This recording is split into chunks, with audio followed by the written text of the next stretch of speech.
সংস্কারের নামে নির্বাচন নিয়ে কালক্ষেপণ জনগণ মেনে নেবে না, বলছেন ডক্টর তাহের।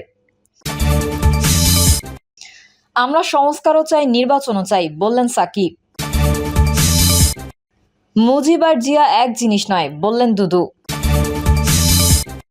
এবং সর্বশেষ জানাবো, সাতক্ষীরায় জানালার গ্রিল কেটে 5.5 লাখ টাকা ও 6 ভরি স্বর্ণের গহনা চুরি। এতক্ষণ শুনছিলেন সংবাদ শিরোনাম, এবারে বিস্তারিত। তবে তার আগে অনুরোধ থাকবে আমাদের চ্যানেলটি সাবস্ক্রাইব করে বেল আইকনটি ক্লিক করুন। সংস্কারের নামে নির্বাচন নিয়ে কালক্ষেপণ জনগণ মেনে নেবে না, বললেন ডক্টর তাহের। বাংলাদেশ জামায়াতে ইসলামীর নায়েবে আমির ডক্টর সৈয়দ আব্দুল্লাহ মোহাম্মদ তাহের বলেছেন, ভারত আমাদের বিরুদ্ধে ষড়যন্ত্র করছে। ভারত আওয়ামী লুটপাটকারীদের আশ্রয় দিয়েছে। দেশকে নিয়ে গভীর ষড়যন্ত্র চলছে। সব দলকে স্বাধীন সার্বভৌম প্রশ্নে এক কাতারে এসে জাতীয় ঐক্য গড়ে তুলতে হবে। নির্বাচনের আগে সংস্কার জরুরি, তবে সংস্কারের নামে নির্বাচন নিয়ে কালক্ষেপণ জনগণ মেনে নেবে না। ডক্টর তাহের বলেন, ছাত্রদের বিরুদ্ধে ষড়যন্ত্র শুরু হয়ে গেছে।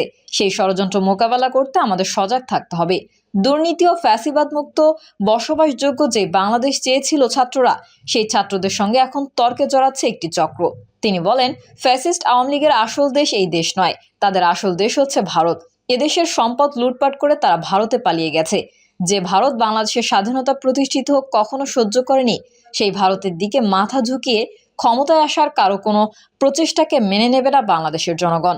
জামায়াত ইসলামীর নায়েবে আমির বলেন, স্বৈরাচারের সঙ্গে সমঝোতা করে ভারতের দিকে আসবার আবার মাথা ঝুঁকিয়ে ক্ষমতায় আসার যে কোনো প্রচেষ্টাকে এই দেশের জনগণ রুখে দেবে। আমরা ভারতের বশ্যতা মানি না। আমরা আর ফ্যাসিবাদকে ফেরত আসতে দেব না। ইতিহাস বলে, ফ্যাসিবাদ কখনো ফিরে আসতে পারে না। এই বাংলার বুকে আর কোনোদিন ফ্যাসিবাদ ফেরত আসবে না। ডক্টর তাহের বলেন, গণহত্যার বিচার করতে হবে। সরকারকে বলে দিতে চাই, তালবাহানা নয়, কোনো সময় ক্ষেপণ নয়। অনতিবিলম্বে এই খুনিদেরকে কাঠগড়ায় দাঁড় করিয়ে বিচারের ব্যবস্থা করতে হবে, শাস্তির আওতায় আনতে হবে।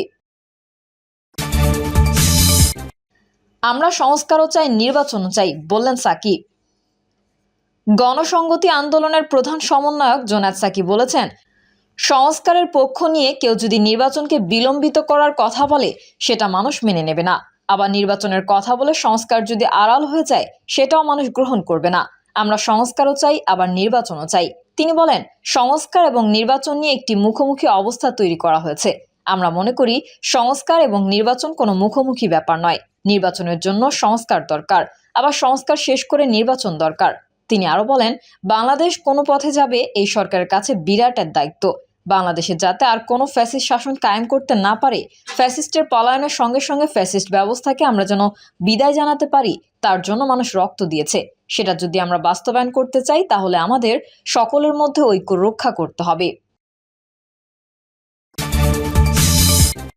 মুজিব আর জিয়া এক জিনিস নয়, বললেন দুদু। মুজিব আর জিয়া এক জিনিস নয় বলে মন্তব্য করেছেন বিএনপির ভাইস চেয়ারম্যান শামসুজ্জামান দুদু। তিনি বলেছেন, মুজিব গণতন্ত্র হত্যা করেছে আর জিয়া গণতন্ত্র ফিরিয়ে এনেছে। জিয়াবাদ ও মুজিববাদ আর চাই না। জাতীয় নাগরিক কমিটির আহ্বায়ক নাসির উদ্দিন পাটোয়ারি এমন বক্তব্যের কঠোর সমালোচনা করে শামসুজ্জামান দুদু বলেন, আমি বলবো, ভাই আপনাকে কে দেখতে বলেছে? কে ঠিকাদারি দিয়েছে আপনাকে? চোখ নাই, মাথা নাই, বুদ্ধি নাই, বিবেচনা নাই। মুজিব আর জিয়া এক জিনিস নয়। মুজিব গণতন্ত্র হত্যা করেছে আর জিয়া গণতন্ত্র ফিরিয়ে এনেছে। মুজিব মুক্তিযুদ্ধের সময় পালিয়ে গেছেন আর জিয়াউর রহমান মুক্তিযুদ্ধের ঘোষণা দিয়েছেন এবং যুদ্ধ করেছেন। মুজিব বাংলাদেশের দুর্ভিক্ষ এনেছেন আর শহীদ জিয়া বাংলাদেশ থেকে দুর্ভিক্ষ দূর করেছেন। শহীদ জিয়া আর মুজিবের মধ্যে যে পার্থক্য বুঝে না, সে নাকি আবার রাজনৈতিক দল গঠন করবে। এটা দুঃখজনক। মানুষ জানে শহীদ জিয়া, বেগম জিয়া এবং তারেক রহমান কি আর ফ্যাসিবাদ কি। শামসুজ্জামান দুদু বলেন, আরাফাত রহমান কোকো শুধু প্রেসিডেন্ট জিয়াউর রহমানের এবং বেগম খালেদা জিয়ার আদরের ছেলে নন, তিনি একজন বিশিষ্ট ক্রীড়া সংগঠকও ছিলেন। তিনি রাজনীতির সঙ্গে না থাকলেও রাজনৈতিক পরিবারের একজন আদরের সন্তান ছিলেন। এই ধরনের একটা পরিবারের মানুষকে পরিকল্পিতভাবে হত্যা করা হয়েছে। এটা আমার কাছে মনে হয়েছে যে 5ই আগস্টের আগে এই কথা বলা যায়নি, কিন্তু 5ই আগস্টের পরে এটা প্রমাণ হয়েছে যে বেগম জিয়া এবং শহীদ জিয়া ও তারেক রহমানের যে পরিবার, সেই পরিবারকে ধ্বংস করার জন্য যে উদ্যোগ ছিল, তারই অংশ হিসেবে আরাফাত রহমান কোকোকে খুন করা হয়েছে। চিকিৎসা না দিয়ে তাকে অবহেলার সঙ্গে নির্যাতন এবং পরিবার থেকে বিচ্ছিন্ন করার মধ্যে দিয়ে মৃত্যুর দিকে ঠেলে দেওয়া হয়েছে। বিএনপির এই নেতা বলেন, বাংলাদেশের সাম্প্রতিক যে অবস্থা, সেই অবস্থার পরিপ্রেক্ষিতে অনেক কথা বলতে ইচ্ছে করে।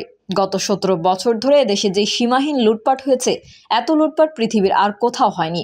রাষ্ট্রের 2-1টি ব্যাংক নয়, ঘোষণা দিয়ে 10 থেকে 12টি ব্যাংক খালি করে দিয়েছে। এমনকি কেন্দ্রীয় ব্যাংকে একটি পরিবারের সদস্যরা শুধু লুটই নয়, টাকা পাচার করা থেকে শুরু করে সবকিছু করেছে।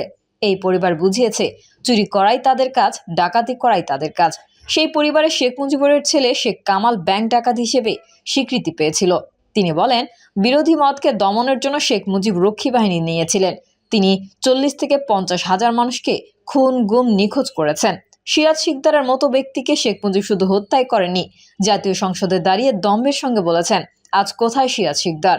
শেখ মুজিবের জীবনদশায় এদেশে দুর্ভিক্ষ হয়েছে উল্লেখ করে বিএনপির ভাইস চেয়ারম্যান বলেন, যখন শেখ মুজিবুর রহমান তার 2 পুত্রকে সোনার মুকুট পরিয়ে বিয়ে দিচ্ছেন, সেই সময় এদেশে দুর্ভিক্ষ হয়েছিল। সেই দুর্ভিক্ষে লাখ লাখ মানুষ জীবন হারিয়েছে।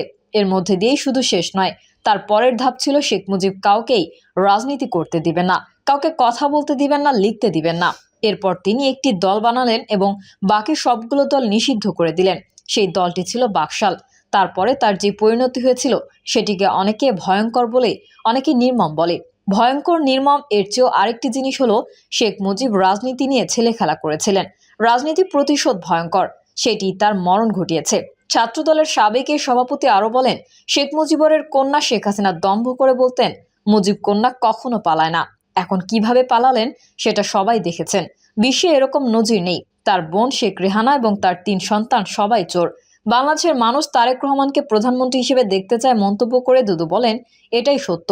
একটা মানুষ 17 থেকে 18 বছর ধরে বিএনপিকে শুধু রক্ষা করেননি, গণতন্ত্রকামী মানুষকে রক্ষা করেছেন, মানুষকে নির্দেশনা দিয়েছেন, সংগঠিত করেছেন। তারেক রহমান দেখিয়েছেন, মানুষের সঙ্গে থাকলে সে যত দূরেই থাকুক না কেন, মানুষ তাকে পছন্দ করবে এবং হৃদয়তে অনুভব করবে। তারেক রহমানের ক্ষেত্রে আমরা সেটা দেখেছি। দেশের চলমান রাজনৈতিক প্রেক্ষাপট তুলে ধরে এই সময় তিনি আরো বলেন, এখন নির্বাচন নিয়ে নানান কথা হচ্ছে। ফ্যাসিবাদকে পরাজিত করার পরে জাতি গণতন্ত্রে ফিরবে, এটা তো বাস্তবসম্মত। গণতন্ত্রে ফেরার জন্য একমাত্র পথ হলো নির্বাচন। নির্বাচনের মধ্যে জাতিকে যদি না নিয়ে যাওয়া হয়, তাহলে গণতন্ত্র ফিরে আসার দ্বিতীয় কোনো পথ আছে বলে মনে হয় না। যারা গণতন্ত্র ফিরতে চান তারা গণতন্ত্রের কথা বলছেন, আর যারা নির্বাচনের বিরোধিতা করতে চান তারা গণতন্ত্রের বিপক্ষে অবস্থান নিয়েছেন। মির্জা ফখরুল ইসলাম আলমগীরের উদ্ধৃতি দিয়ে তিনি বলেন, আমাদের মহাসচিব স্পষ্ট করে বলেছেন, এই সরকারকে নিরপেক্ষ ভূমিকা পালন করতে হবে, অর্থাৎ সব দলকে এই সরকারের সমান অধিকার দিতে হবে। কিন্তু নতুন কোনো রাজনৈতিক দল গঠনের যারা উদ্যোগ নিয়েছেন তারা যদি সরকারের প্রতিনিধিত্ব করেন তাহলে বিতর্ক সৃষ্টি হবে। মহাসচিব সত্য কথা বলেছেন। যারা গণতন্ত্র এবং বাস্তবতায় থাকতে চান তারা মহাসচিবের বক্তব্যকে অভিনন্দন জানানো উচিত ছিল, কিন্তু তার সদিচ্ছা নিয়ে, তার উদ্যোগ নিয়ে যে কথা বলা হয়েছে এটা দুঃখজনক ঘটনা। যারা জিয়ার বিরোধিতা করেন তাদেরকে অনেকেই মুজিবের পক্ষের লোক হিসেবে ভাববে বলে মন্তব্য করেন বিএনপির এই নেতা। তিনি বলেন, বিভ্রান্তি সৃষ্টি করবেন না। বিভ্রান্তি সৃষ্টি ঐক্যবদ্ধ জাতিকে দ্বিধান্বিত করবে, এটা ঠিক হবে না। সেই জন্য আমার মনে হয় বিএনপিকে সমালোচনা করতে গিয়ে আপনি যে পরোক্ষভাবে গণতন্ত্রের সমালোচনা করছেন, ফ্যাসিবাদের পক্ষে চলে যাচ্ছেন, এটা কি আপনি খেয়াল করেছেন? আগামী দিন হচ্ছে জাতীয়তাবাদীদের দিন। আগামী দিন হচ্ছে যারা শহীদ জিয়ার কর্মী, বেগম জিয়া এবং তারেক রহমানের কর্মী তাদের দিন। প্রিয় দর্শক, এই ছিল এখনকার সর্বশেষ সংবাদ।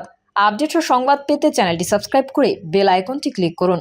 কমেন্টে আপনার মতামত জানিয়ে আমাদের সাথেই থাকুন। ধন্যবাদ সবাইকে। আল্লাহ হাফেজ।